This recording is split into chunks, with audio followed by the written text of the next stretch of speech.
Rain hammered the porch roof the night my husband handed me a garbage bag instead of an umbrella. 20 years of marriage, and Aaron stood in the doorway of the house I had scrubbed, painted, and prayed in, looking at me the way you'd look at a stranger who'd overstayed a visit. His mother's ashes weren't even cold in the ground. "I only needed you to take care of my mother," he said, calm as a man reading a grocery list. I waited for him to laugh, to say it was a bad joke. He didn't. He told me to pack. He told me not to expect anything. I want to tell you how I got there, standing on my own front steps with a suitcase and no coat, because it didn't happen in one night.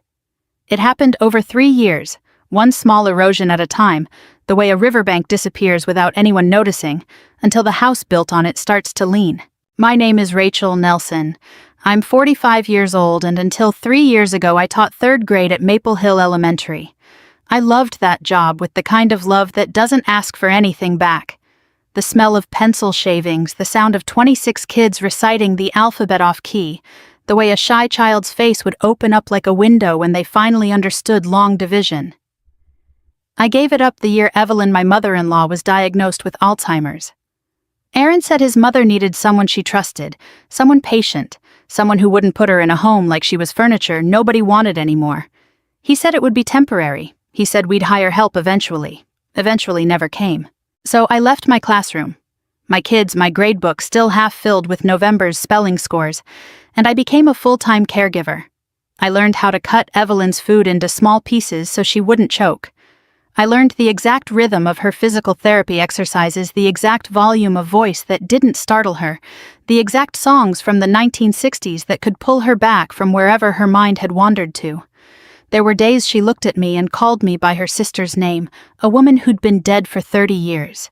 There were days she didn't know her own son's face when he walked through the door for 5 minutes before leaving again for work. But she always knew mine. Always. Even in her worst hours, when the disease had taken almost everything else, some part of her recognized me as someone safe. Aaron, meanwhile, climbed. He was a sales director for a medical device company, the kind of man who measured his worth in quarterly numbers and steakhouse dinners with executives. He was good at his job, I'll give him that.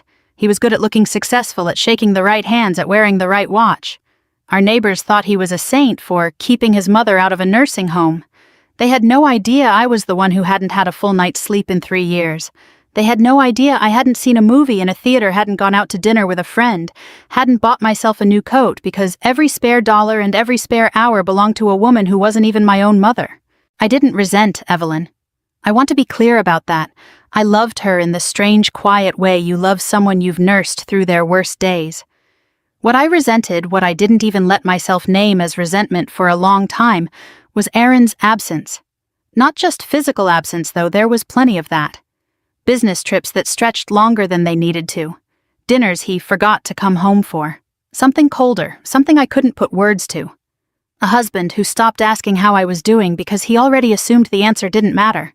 I used to lie awake next to him on the nights he was actually home and listen to him breathe, wondering when exactly we'd become 2 people sharing a mailing address instead of a marriage.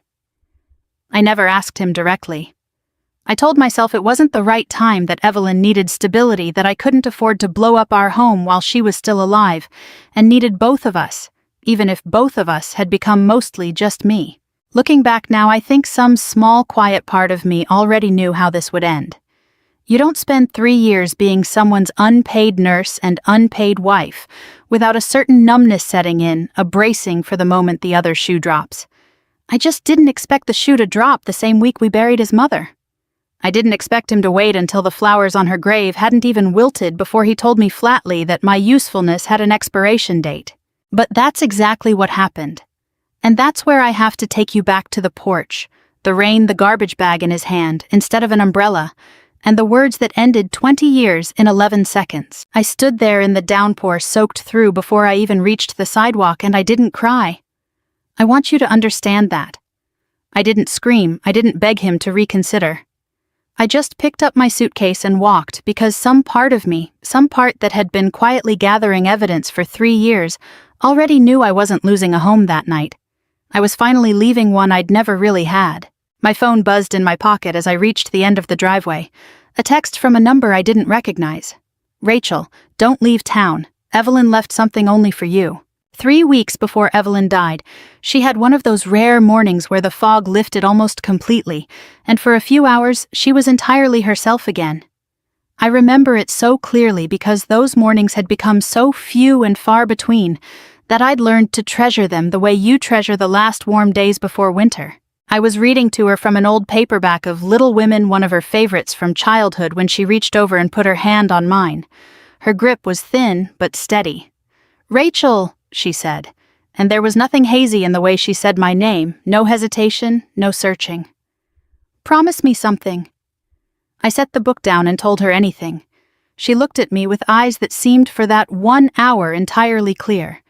"Promise me you'll never let Aaron decide your worth." I laughed it off gently the way you do with someone whose mind drifts in and out, and told her not to worry about things like that. She squeezed my hand harder. "I mean it," she said. "I've watched him. He's my son, and I love him, but I've watched him treat you like hired help for 3 years, and I won't say it again. So listen now, don't let him decide what you're worth." Then, as quickly as the clarity had come, it began to slip, and within the hour she was calling me by her sister's name again, asking if I'd fed the chickens on their old farm in Ohio, a place that hadn't existed in 60 years. I didn't understand not then how much weight was in that sentence. I filed it away as one of Evelyn's lucid moments, touching but confusing the kind of thing dementia patients say that sounds profound, because we want it to mean something. I had no idea she'd spent the 2 years prior sitting across a desk from a lawyer named Grace Morgan, rewriting the entire architecture of her estate in absolute secrecy. During those final weeks, Aaron grew more distant than I'd ever known him to be. He was traveling constantly, or claiming to be. His phone, which used to sit face down on the kitchen counter, started staying in his jacket pocket, buzzing against his chest at dinner, at which point he'd excuse himself to the garage to take a work call. I noticed the name Melissa appearing on his lock screen more than once. Melissa Carter, a colleague from his office, someone I'd met exactly twice at company holiday parties, someone who always smiled at me a beat too long like she was calculating something. I noticed. I want to be honest with you. I noticed and I said nothing. I didn't check his phone. I didn't follow him to the garage and press my ear to the door. I told myself I was too tired to fight, too consumed with turning Evelyn every 2 hours so she wouldn't develop bed sores. Too depleted to have the kind of confrontation that would blow apart whatever thin structure was still holding our house together. Some women would call that weakness. I call it survival triage. You can only carry so much weight before you have to set something down, and I chose for those final weeks to set down my suspicion so I could carry Evelyn instead. She passed on a Tuesday morning in early spring with the window cracked open because she'd always loved the smell of rain, and with my hand wrapped around hers exactly the way it had been for 3 years of mornings. She didn't struggle. Her breathing simply slowed, then stopped like a tide going out for the last time. I sat with her for almost 20 minutes before I called anyone, because I wasn't ready to let the world back into the room yet. When Aaron finally arrived 45 minutes after I called him, still smelling faintly of a restaurant I didn't recognize, he stood at the foot of the bed and looked at his mother's body with an expression I can only describe as inconvenienced. No tears, no collapse, just a long exhale like a man relieved of a scheduling conflict. I told myself grief looks different on everyone. I told myself he was in shock. But something in me, some quiet observer who'd been watching our marriage from a slight distance for years, now filed that moment away too, next to the phone buzzing against his chest, next to the business trips that didn't quite add up, next to Evelyn's hand gripping mine, with a strength that shouldn't have still been in her. The funeral was small, dignified, exactly the kind of understated affair Evelyn would have wanted. Aaron gave a short, polished eulogy that sounded like it had been written by someone who'd read about grief rather than felt it. Neighbors offered casseroles and condolences. I stood at the graveside in a black dress I hadn't worn since my own mother's funeral, and I felt strangely calm, the calm of a woman who has already cried every tear she has in private alone at 2 a.m. over the course of 3 long years. It was only after the last guest left, after Aaron had gone back inside to pour himself a drink, that my phone rang. I almost didn't answer it. I didn't recognize the number, and I was exhausted down to my bones. But something told me to pick up. "Mrs. Nelson." The woman on the other end said, her voice measured and professional. "My name is Grace Morgan. I was your mother-in-law's attorney." She instructed me very specifically to wait exactly 7 days after her funeral before contacting you." There was a pause, and I could hear papers shifting on the other end of the line. "There are things you need to know, Rachel. Things Evelyn made sure of long before she got sick. I'll call you again in 7 days." The line went dead before I could ask a single question. The 7 days after Evelyn's funeral passed like a held breath. I didn't mention Grace Morgan's call to Aaron. I told myself I was waiting for her to call back before I said anything, but if I'm honest, some instinct in me, the same one that had been quietly cataloging every small betrayal for months, told me to keep it to myself a little longer. On the 7th day, I finally worked up the courage to tell Aaron I wanted to go back to teaching. I'd started thinking about it the moment Evelyn passed, some small flicker of my old self stirring back to life for the first time in 3 years.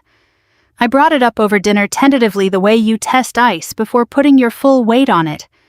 I told him Maple Hill Elementary had an opening for the fall semester, that my old principal had actually reached out when she heard about Evelyn, that I thought it might be good for both of us to have some normalcy again. Aaron set down his fork very deliberately. He looked at me the way you'd look at someone who'd suggested something faintly ridiculous. "Teaching," he repeated like the word itself tasted bad. He said I'd been out of the classroom for 3 years, that education had moved on without me, that I'd be lucky if they let me grade papers, let alone run a room full of 8-year-olds. He said it with a small condescending laugh that I'd heard more times over the years than I wanted to admit, a laugh that always made me feel about 2 inches tall. I told him I wanted to try anyway. That's when his face changed, and I watched 20 years of carefully maintained politeness drain out of it all at once. "You want to try," he said. "Rachel, I only needed you to take care of my mother." He said it flatly, the way you'd state a fact about the weather. I sat there, fork frozen halfway to my mouth, waiting for him to soften it, to explain it away, to tell me he didn't mean it the way it sounded. He didn't. He kept going, his voice rising with something that had clearly been building for a long time. He told me he'd tolerated 3 years of a marriage that had stopped meaning anything to him because his mother needed a full-time caretaker and he couldn't afford a professional one without touching his savings. He told me that was the only reason he hadn't already asked for a divorce. "Now she's gone," he said. "So are you." He reached into his pocket and pulled out the spare house key, the one I'd given him a copy of years ago in case he ever locked himself out, and set it on the table between us, like a period at the end of a sentence. Then he stood, walked to the front door, and opened it. Outside, the sky had gone the color of a bruise, and rain was already starting to needle down against the porch steps. I remember standing up very slowly. I remember my hands not shaking, which surprised me because everything else in me felt like it had been struck by lightning. I went upstairs, packed a single suitcase with the essentials. I didn't even take half of what was mine, and walked back down past him without a word. He didn't help me. He didn't apologize. He just watched, arms crossed, as I stepped out into the storm with my life reduced to 1 bag and no umbrella. Nobody stopped me on the walk to the motel 3 blocks away, the one with the flickering vacancy sign I'd driven past 100 times without ever really seeing it. Nobody offered a ride. I hadn't told a single friend or family member what had happened yet, because I genuinely didn't know how to say the words out loud.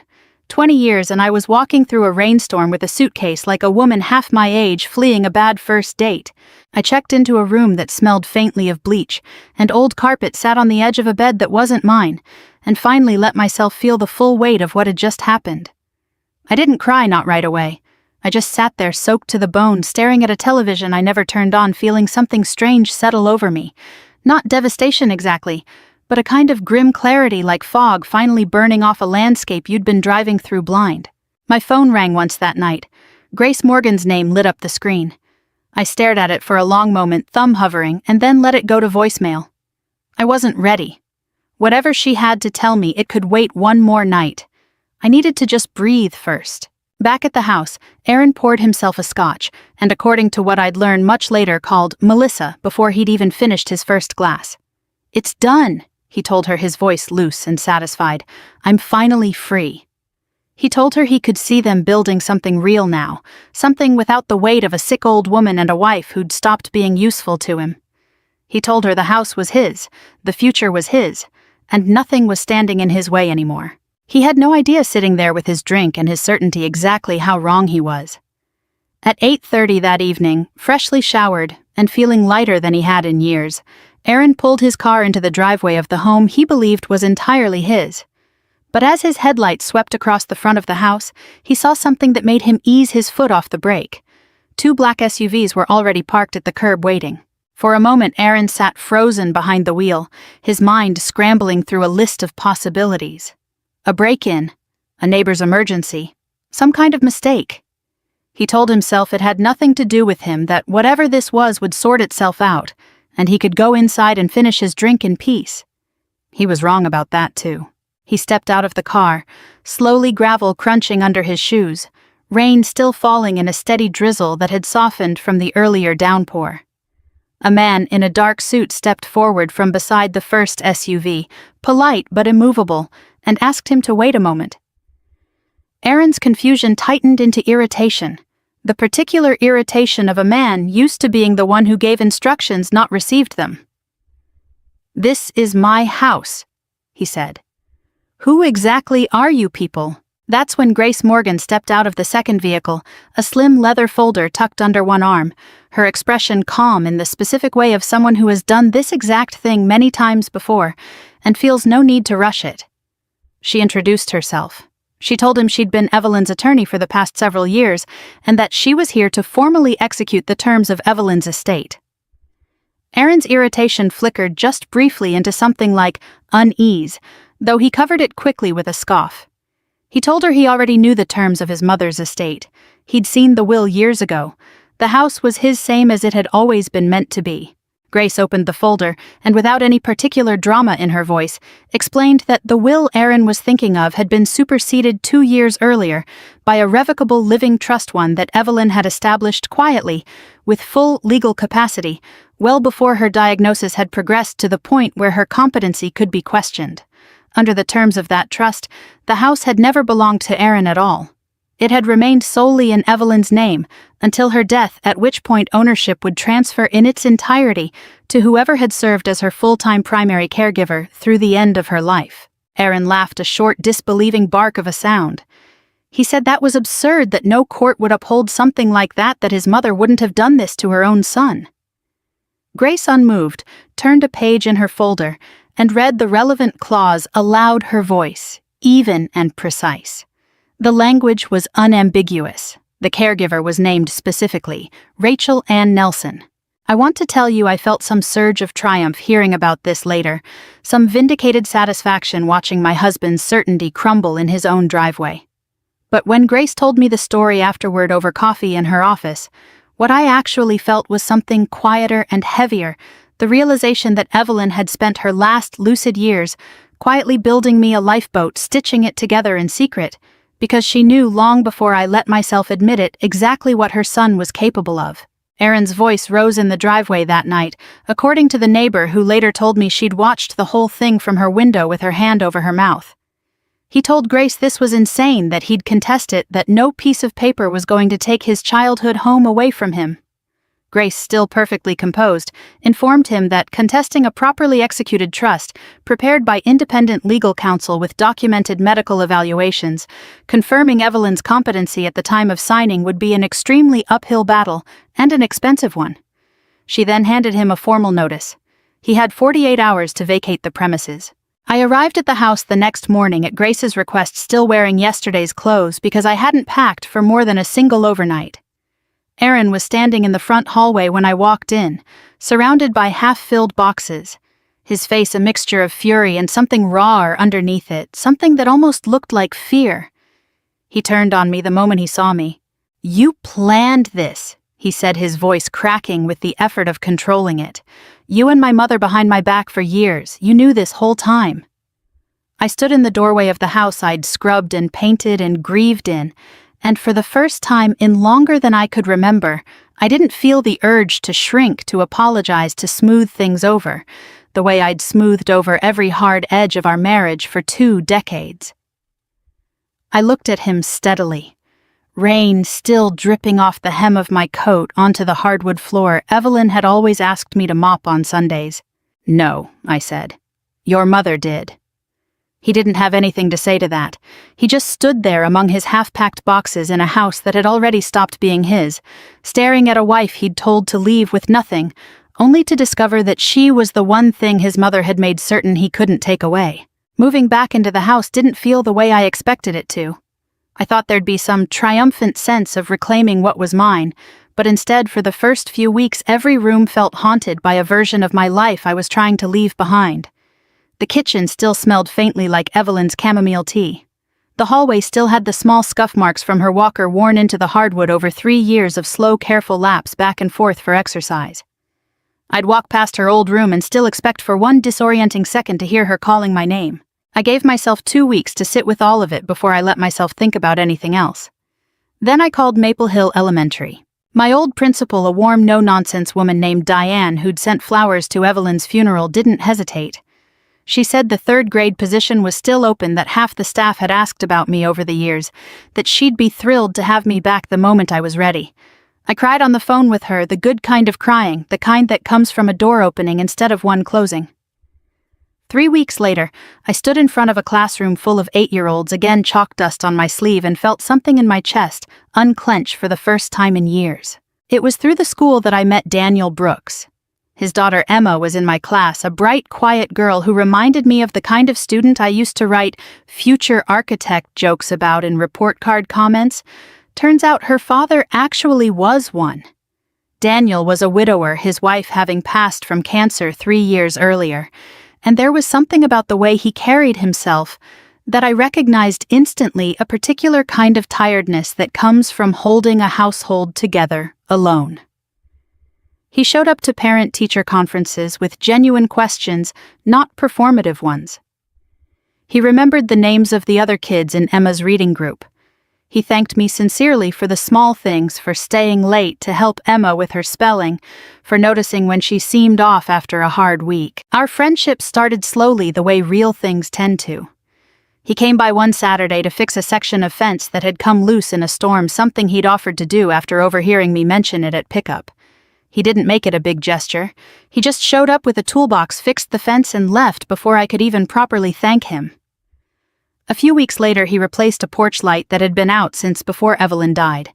When I caught a bad cold in early winter, he left a pot of soup on my doorstep with a note that just said, "Feel better, no reply needed." I remember standing in my kitchen with that note in my hand, feeling something I hadn't felt in years. Not romance, not yet, just the strange, quiet relief of being looked after by someone who expected nothing in return. Aaron, in the meantime, had moved into a small apartment across town, the kind of place with beige walls and a view of a parking lot. I heard about it secondhand through mutual acquaintances, who couldn't resist passing along the details. He'd tried at first to maintain the same image he'd always cultivated, successful, unbothered, moving on just fine. But Melissa, it turned out, had never been particularly interested in Aaron himself. She'd been interested in the version of him that came with a paid-off house and an executive salary. The moment word got out that he'd lost the house, that his mother's estate had bypassed him entirely, Melissa's interest evaporated with startling speed. She stopped returning his texts. She started arriving late to meetings he was in and leaving early. Within 2 months, she'd transferred to a different branch of the company entirely, and Aaron was left alone in his beige apartment with nothing to show for the version of freedom he'd been so eager to celebrate that rainy night with his scotch. I heard through the same grapevine that he'd started drinking more, that he'd grown quieter at work, less of the sharp, confident salesman his colleagues used to describe. I felt something when I heard that, but it wasn't satisfaction, not exactly. It was more like the particular sadness you feel watching someone finally reckon alone and too late with a truth they'd spent years avoiding. Meanwhile, my life kept quietly rebuilding itself. I started sleeping through the night again. I started laughing at things without immediately feeling guilty for enjoying myself.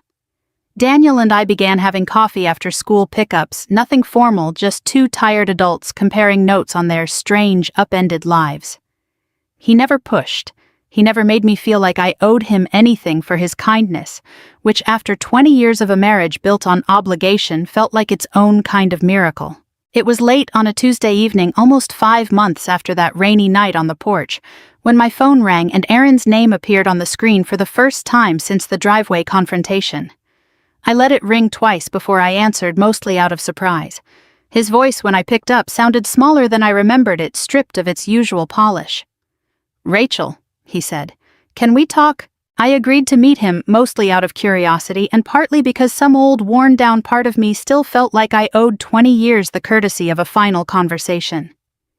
We met at a small diner halfway between our two lives, the kind of place with cracked vinyl booths and coffee that never stopped refilling. Aaron looked different. Thinner, a little grayer at the temples, dressed less carefully than I'd ever seen him. He'd always been a man who ironed his own shirts before important conversations.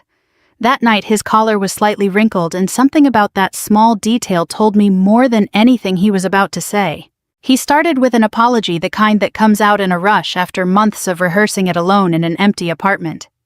He said he'd been under enormous pressure those last few years, work, his mother's illness, money worries he'd never told me about. He said grief had made him cruel in ways he didn't recognize until it was too late to take back. He reached across the table at one point like he might take my hand, then seemed to think better of it and pulled back. I let him finish. I didn't interrupt, didn't soften my expression to make it easier for him, didn't offer him the reassurance I might have given freely 20 years ago. When he was done, I asked him one question, the only one that actually mattered to me anymore. "When exactly did you stop loving me, loving?"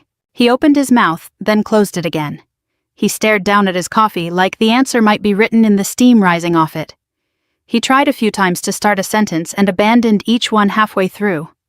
Watching him struggle, I understood something I hadn't fully let myself accept before.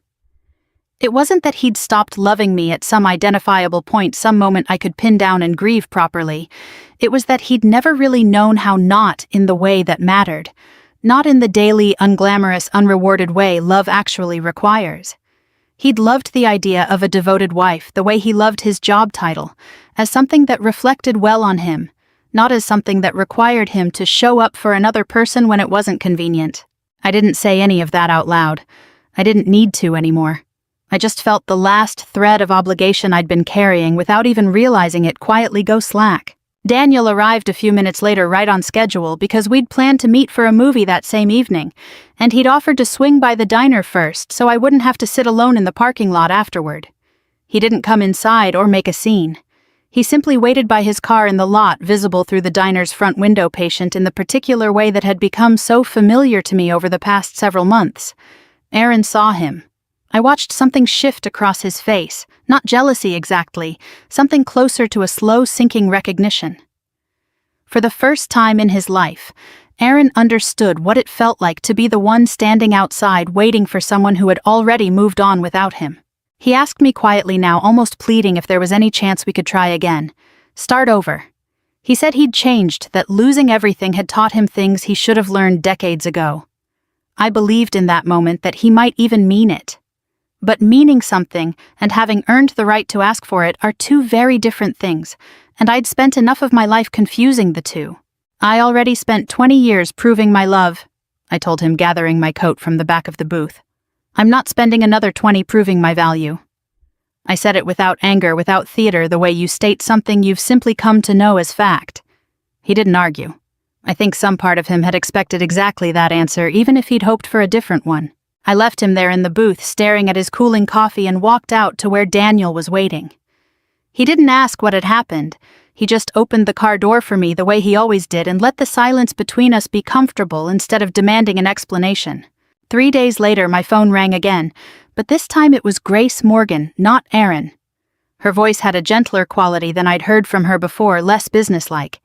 She told me there was one more piece of Evelyn's affairs that needed to be settled, a sealed letter Evelyn had left specifically for me with instructions that it only be delivered once the estate matters were fully resolved, and enough time had passed for me to read it without the weight of legal chaos clouding my mind.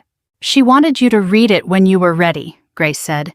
I think that time might be now. I read Evelyn's letter alone, sitting at the kitchen table where I'd fed her 1,000 small spoonfuls of soup over 3 long years in the late afternoon light of a Sunday, that felt in hindsight like it had been chosen for me on purpose. Grace had dropped off the envelope that morning, sealed with Evelyn's careful old-fashioned handwriting across the front. Just my name, nothing else. I sat with it unopened for almost an hour before I finally worked up the courage to break the seal. Her handwriting inside was shakier than the handwriting on the envelope, evidence of a hand that had been fighting the disease even as she wrote it. She told me she'd known long before her diagnosis worsened exactly what kind of man her son had become. She said watching him treat me the way he did over those years had broken something in her that she never fully told anyone about. Not even her lawyer, not even in the quiet privacy of her own journal. She wrote that she'd started planning the trust almost 2 years before she died, in one of her last stretches of full clarity, specifically because she knew Aaron would eventually show me exactly who he was once he no longer needed me for anything. She said she couldn't stop that from happening, but she could make sure that when it did, I wouldn't be left with nothing. Near the bottom of the page, her handwriting grew smaller, more deliberate, like she'd wanted to get the words exactly right. "You stopped being my daughter-in-law the day you became my daughter." I read that line 4 times before it fully landed, and when it did, I put the letter down and cried in a way I hadn't allowed myself to in years. Not the tight, controlled tears I'd rationed out during Evelyn's illness. Not the numb, disbelieving stillness of the night Aaron threw me out. This was different. This was the particular release of finally being seen completely and without qualification by someone who had watched everything and understood exactly what it had cost me. The months that followed settled into something I hadn't realized I'd been missing for most of my adult life, an ordinary, unremarkable peace. I kept teaching.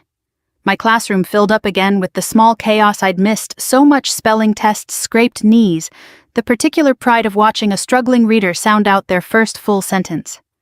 Daniel and I kept building what we'd started slowly and honestly, without urgency, without either of us needing the other to fill some desperate gap. Emma started calling me by my first name instead of Miss Rachel, which felt in its own small way like being welcomed somewhere. He proposed on a Tuesday evening in my backyard, of all the unglamorous, perfect places, while we were cleaning up after a simple dinner with Emma. There was no elaborate speech, no restaurant reservation, no crowd of onlookers filming for social media. He got down on one knee beside the garden. Evelyn used to love watching me tend from her window, and he opened a small box holding a modest ring that had belonged to his late wife Emma's own suggestion, he told me later, because she said her mother would have wanted someone kind to have it, and she thought I was the kindest person she knew. I said yes before he even finished the question. I ran into Aaron only once after that by accident several months later. I was in the garden with Daniel on a Saturday afternoon, both of us laughing about something small and forgettable, when I noticed a car slow down on the street in front of the house. It was Aaron's older now, a little worse for wear, much like the man behind the wheel. He didn't get out. He didn't wave. He just sat there for a long moment watching me laugh in a garden that used to be his, standing beside a man who looked at me the way he never had. Then quietly, he drove away. I don't know exactly what went through his mind in that moment, and I've stopped trying to guess. I only know that whatever he lost that day wasn't the house, and it wasn't even the marriage. It was the last chance to understand what it means to be loved by someone who stays fully and without condition long after it stops being convenient. I think about Evelyn often, especially in the quiet moments tending the garden she loved, hearing an old song from her generation on the radio, watching Emma read a book with the same careful concentration Evelyn used to have.